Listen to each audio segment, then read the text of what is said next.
2011 and has a teaching experience of 15 years. A doctorate in geology, he has done extensive work in groundwater geochemistry, EIA studies, landfill leachate, plume migration and mitigation. Doctor has over 25 international journals, 14 national journals, and more than 21 international and 4 national research publication proceedings. He had been an INSA visiting fellow for 2007-2008. He is a regional editor of Research Journal of Environmental and Earth Sciences, Maxwell Scientific Organization, the honorary advisor for VRK Consultants Private Limited, Chennai, for water management projects for a period of 3 years. Please welcome Dr. K. Srinivasamoorthy.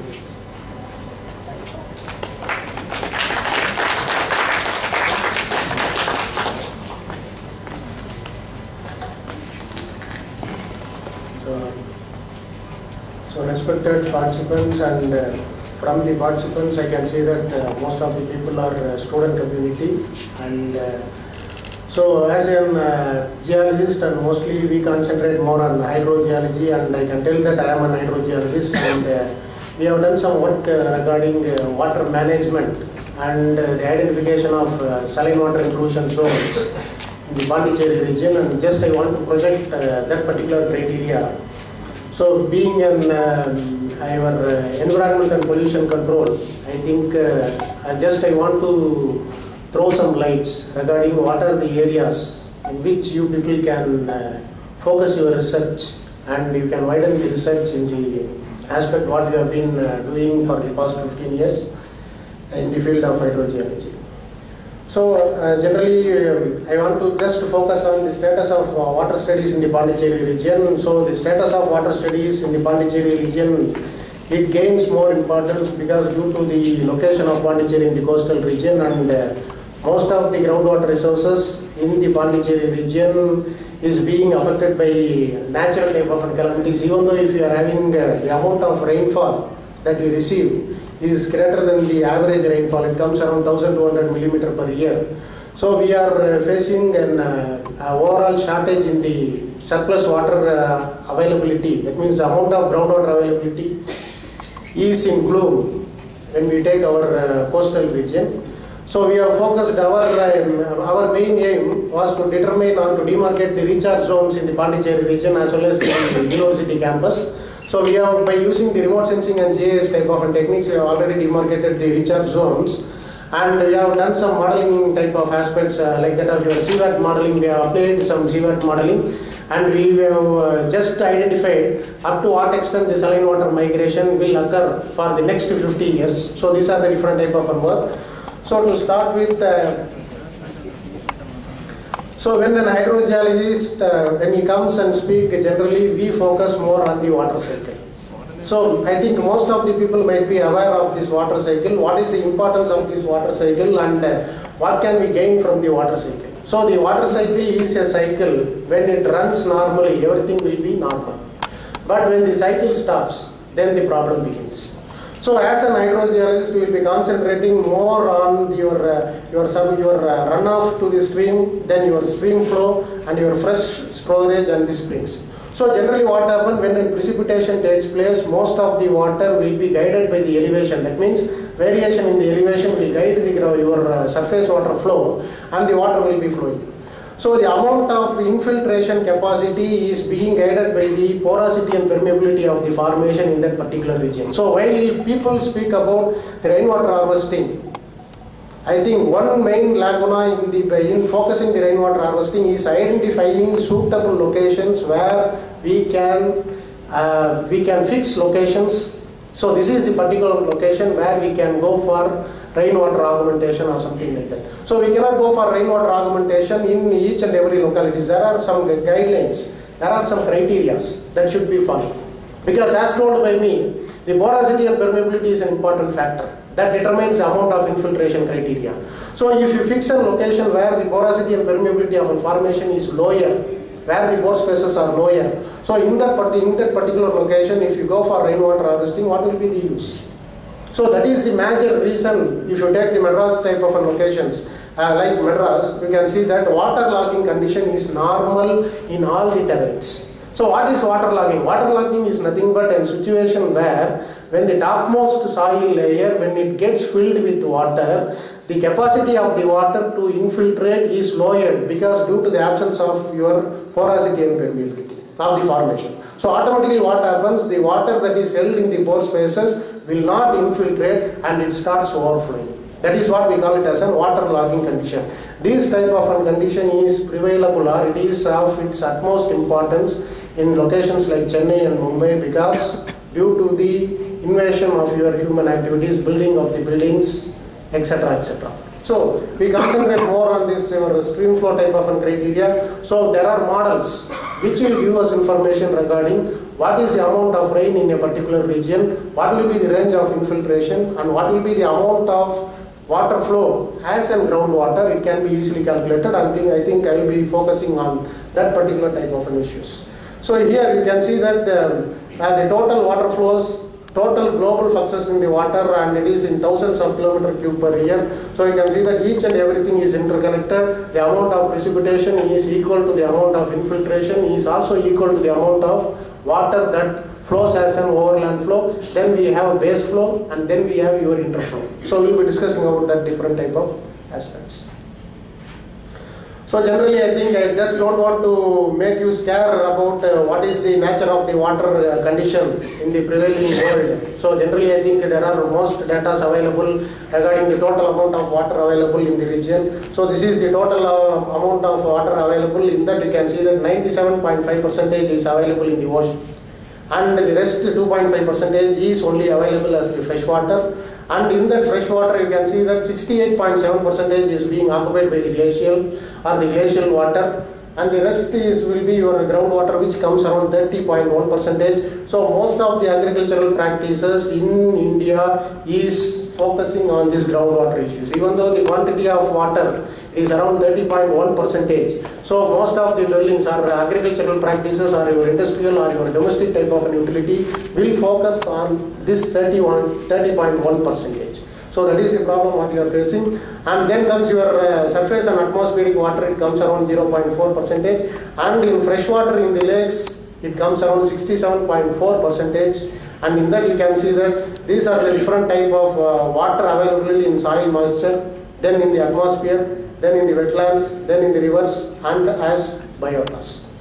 So this is the situation of your total water availability, and we will be focusing on the groundwater and the surface water resources, because as per the surface water resources are concerned, our southernmost part of India, most of the rivers are non-perennial in nature, and we will be getting water only during the monsoonal seasons. So we have to heavily depend upon the groundwater resources. That is the present situation. And when we compare that of the northern part of India, we have rivers like that of your Ganges, so which gets water due to the melting of your glaciated waters. So there will be flow taking place throughout the season in the northern part of our India. But when we come to the region where we live now, so this is the situation where we get water only when there is subsequent monsoonal rainfall.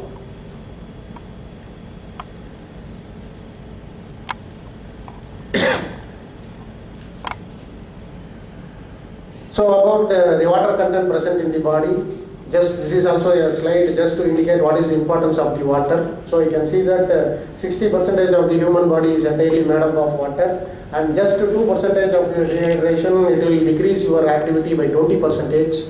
And at least we should take around 1.5 liters of water per day, which is essential for all our activities. And 80% of the illness or diseases are highly confined to the water related diseases. That means improper sanitation, then the availability of pure quality of water, then the saline water intrusion type of activities, then groundwater vulnerability. So all these criteria have played a major role, so that 80% of the illness in the world is being contributed by non-availability of pure water. So, and you can see that 90% of the wastewater, so what we generate from households and then from your industries and also from various different type of sources, it is directly, it makes a runoff and it goes and configures with that of the stream and it directly enter into the ocean. So if you take this wetland type of criteria, we call it as Sir was explaining, so wetland plays a dominant role because the presence of your biomass will enhance the nutrient concentration in the wetland regions. So the nutrients are being generated by the plants and animals present in the wetland region. So automatically due to the release of your polluted water, then the concentration of your cations and anions consumes that nutrient. So automatically the water becomes dead water. The temperature of the water increases gradually, and when it gets and goes and when it goes and mixes with that of your ocean, then there is a gradual increase in the temperature which will give rise to the declining in the animal as well as your plant activity. So that is the generalized criteria for the developing countries like that of our India.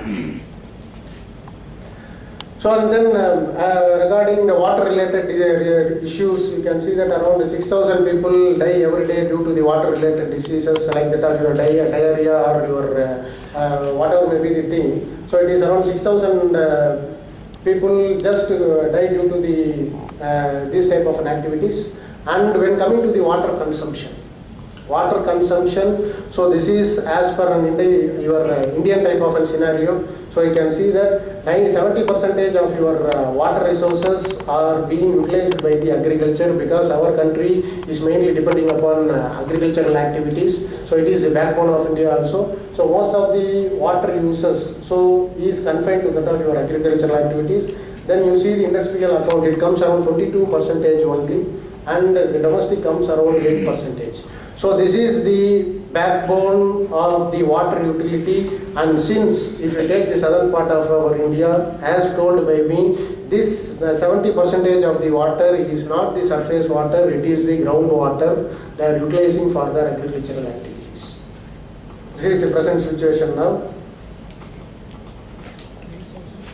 And about the availability of the water and its importance. So you can see that we are having the population here and the availability of your world water resources, and you can see that the world water resource availability in Asia is around 36%, but the population is around 60.5%. So we don't have clean water resources. So and you can also see here, and the liter per day was around, for the year 2003 it was around 165 liters. But now the present at 2020 it will be around 147 liters per day. So this is the per capita. That means the water that we utilize for drinking and domestic type of utilities. So it has been gradually decreasing from 165 liters. Now it has come to 147 liters. And in Pondicherry we are getting around 125 liters per day for our domestic as well as your drinking type of activities.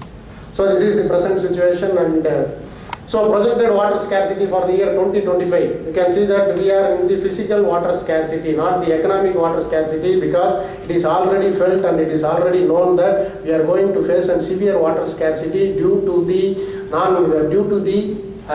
failure in the monsoons. Monsoon failure and your urbanization activities in the land region have reduced the infiltration rate, so that if, for example, if the amount of groundwater infiltration during the rainy season is 70%, now the amount of water infiltrating is only 40 to 50%. We have reduced the water infiltration due to your urbanization criteria.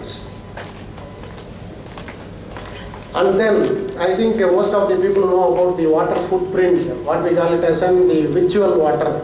I think you should have some basic idea about the virtual water. So virtual water has been classified into three important types, what we call it as a green water, your blue water and your grey water. So it is nothing but the amount of water that is hidden in the resources. For example, if you take for the production of the bread or for the production of your meat or for the growth of the hen or the growth of the cattle, there are liters of water that we use without our knowledge. Or without our knowledge, in the sense it is not brought to the focus. Generally we speak about the declining in the water level. We generally tell that it is mainly due to the agricultural practices. In agricultural practices, they have classified on the basis of three important types or two important types. One is your green water and the other is your blue type of an water footprint. I think now the water footprint came into focus only in the year 1990s. So this is a recent study for regarding your water footprint, and so this is the amount of virtual water that is encompassed or that is already present in a particular project. That means, for example, if you take for the manufacturing of 1 kilogram of paper, you can see that it requires around 1,500 liters of water. For the generation of 1 kilogram of paper, you can see that the amount of water required is 880 liters of water. So these are the various type of, for the production of 1 kilogram of cotton, you can see that 10,500 liters of water is essential for the developing of the cotton, then after the development, then up to the marketing level. This is the amount of water that is required, and this is what we call it as a virtual water. And virtual water has been classified for India, and there are softwares available. You can calculate your own virtual water for your day-to-day life. We can calculate for domestic utility. So what is the amount of virtual water that you are utilizing for toilet, that you are utilizing for bathing, that you are utilizing for washing the clothes, it can be calculated, and you can see what is the per capita water that you are wasting per day. So this is the aspect of this. And in the national footprint, you can see that India, from the perspective of the production, it comes around 1013, that is GMQ per year. And from the perspective of consumption, it is around 987 GMQ per year. And when compared with the other countries, we can see that India is the maximum utilizable, or it is maximum utilizer of virtual water. That means we are growing paddy, which is the maximum, enormous amount of water consumption is made by paddy. And then your rice or your wheat. So these are the crops that we generally practice in India, which require enormous amount of water. And so due to that, the water footprint in India is already in a threatened stage. Okay.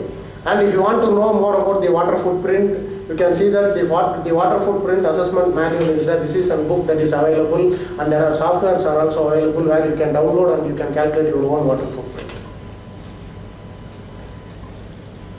Then when coming to the Indian scenario, just I want to show some throw some lights regarding the Indian scenario, what is the importance and what are the factors that you are influencing. And based upon so you can see that most of the practices of water comes around agriculture. So as told by me, 5% is coming under domestic and 3% is industrial. So the overall water demand is 552 billion cubic meter, and it has been enhanced to and it will be enhanced to 1050 for when the year is 2025. So, and the average urban water utility, they have been classified into two different type of criteria. One is your urban water utilization and the other is your rural water utilization. So when it is your urban water utilization, you can see that only 135 liters per person per day is the per capita availability of water as per the Indian scenario is concerned. But this figure will be decreasing when we come to the southern part of our India.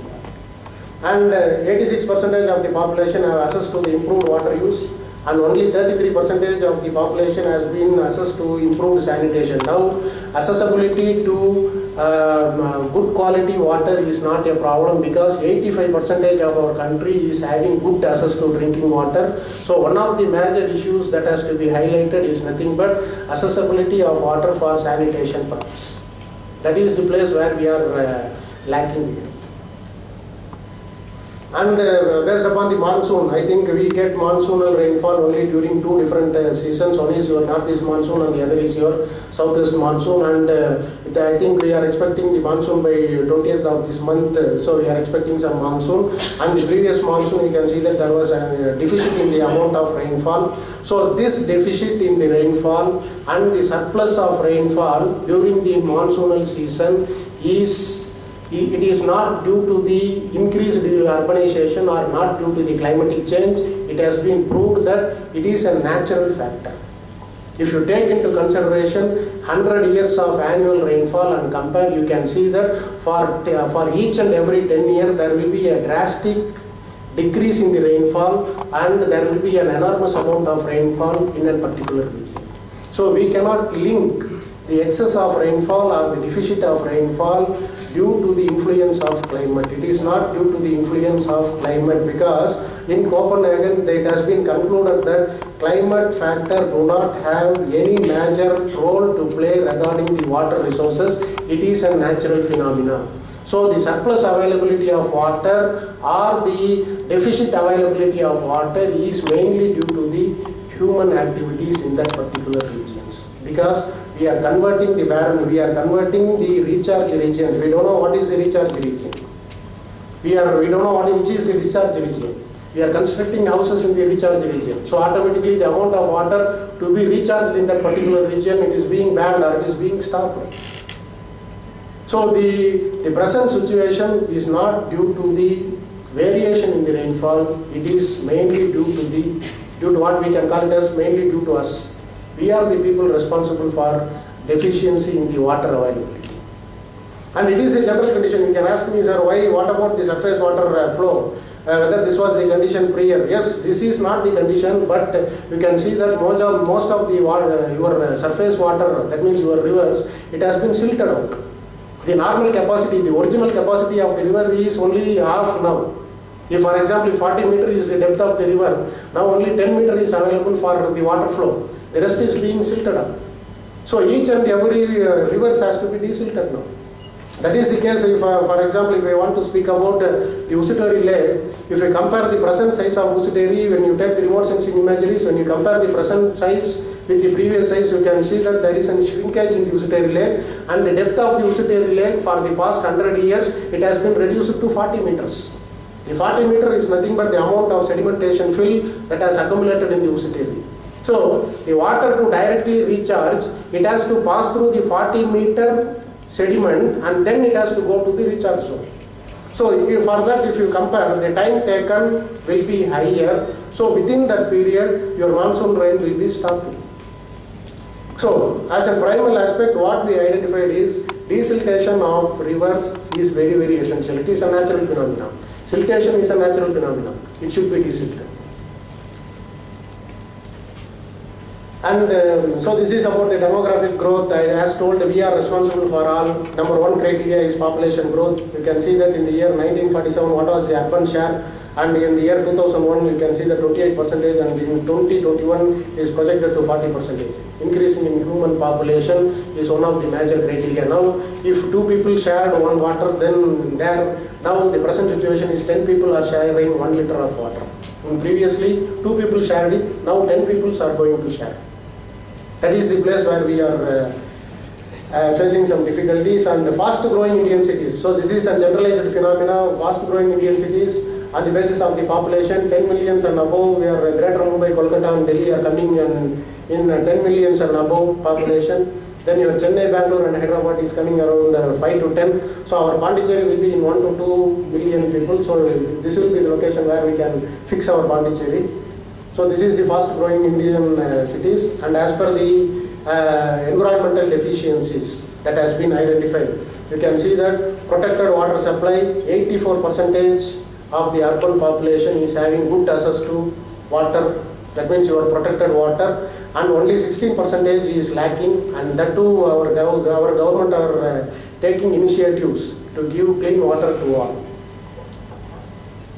And you can see that the major share is from reuse, collection and disposal. So this is where we are lacking, where we can see that your land disposal activities or your solid waste disposal, you can see that there are 2 different solid waste disposal in Pondicherry region. I think 3 has been projected. One is your Karvadi Kuppam and other is in some other location, I think I forgot that name. So in Karvadi Kuppam, we went for a survey to demarcate what is the extent of the pollution, and we identified that the surface water resources as well as the topsoil zone has been severely contaminated due to the Karvadi Kuppam dump site. Just I will show that case studies. And the status of water supply. Status of water supply is a major problem as per Indian countries or Indian states are concerned. Just I have highlighted 3 important cities, your Coimbatore, then the Bangalore and the Chennai. You can see that average water available, average water is around 4 hours per day is the water they are getting for their clean water, or this is the amount per day, this is the amount of water that is available for each and every citizen. And I think I am having Pondicherry if you take a Pondicherry scenario, it is 9 hours per day. When you compare with Chennai, we are far better as per the daily water availability for our domestic and drinking water criteria. And coming to the profile of Tamil Nadu, so I told that the annual rainfall of Tamil Nadu, so we have collected 100 years rainfall, and when we project and when we see, there was normal deficit of rainfall and surplus amount of rainfall. You can see that for each and every 10 years, you can see that there will be deficit in rainfall and there will be excess in rainfall. So this is what this is what we projected, that it is not due to the climatic change factors. Climate factors doesn't influence your rainfall. It doesn't influence your rainfall. It is the general tendency. It is the general factor. This is the general criteria where there will be excess rainfall and your deficit rainfall. We have to manage that. When it is excess rainfall, the excess water has to be stored somewhere. Then when there is a surplus rainfall, when there is a deficit in rainfall, then the stored water has to be used there. We are lacking in this particular phase. So and then when coming to the water table, so water table I cannot tell that it is due to the, so water table, variation in the water table, this is for Tamil Nadu state, and pre and post monsoon water table. Generally, not only in Tamil Nadu, in Pondicherry, in all the other states, there is a drastic decrease in the water table. Even in Pondicherry, we have identified from 1 meter to an extent of 10 meter is the water table fluctuations between the rainy season and the non-rainy seasons. Even though we are having surplus rainfall, 1100 millimeter per year, so the water table fluctuation is higher because due to the extraction. Extraction is higher, so automatically your water table fluctuation is also higher. And population and drinking water demand. This is a generalized scenario where when there is an increase in the population, then definitely there will be a decrease in the water demand. This is a general criteria. We cannot provide good water, or we cannot provide enormous amount of water or sufficient amount of water. That is why the per capita availability is slowly decreasing. And this is about the per capita availability and your surface water availability. So you can see that there is a drastic decrease in the surface water availability. There is no surface water available, and you can see that the population is trending in the greater direction, or it is increasing, whereas your surplus water or your surplus surface water is showing a decreasing trend. And then you can see that this is what I told about the rank of fully covered percentage, and this data we have got from hydrogeology wing of Todd board. So you can see that Tamil Nadu it comes around 67%, and Pondicherry it comes around 56% is fully covered by good quality of water. So this is the present stage, or this is the present scenario. So we cannot tell that we are fully covered, but we are partially covered as per the urban population is concerned, and our government is trying to provide or to extend that facility also to your rural communities also. Based upon the boreholes, this is the place where we encounter larger amount of problem. You can see that in 1960, this is the depth of your water table. That means that is the depth of your boreholes. So you can see that from 1960, and this is the situation for 2000, we have gone to a depth of 100 meters below the earth surface for groundwater extraction. This is not due to the non-availability of water, this is due to the increasing in population. And so this is based upon the increase in the net irrigated area. There is an increase in the net irrigated area as per our Tamil Nadu scenario is concerned, because they are desilting the tanks, and they have board people, Tamil Nadu water and drainage people, they have identified locations where to recharge the surface water. So after proper identification, you can see that the amount of irrigated area has been increasing, which indicates that is the amount of water, that means that is the amount of water that gets recharged. And so hence we are getting the higher concentration of your net irrigated area. And you can see that in canal, so that the previous slide was with reference to the groundwater, and this is with reference to the surface water. So the net irrigated area with reference to the surface water has decreased because due to the non-availability of water. And groundwater scenario, the net irrigated area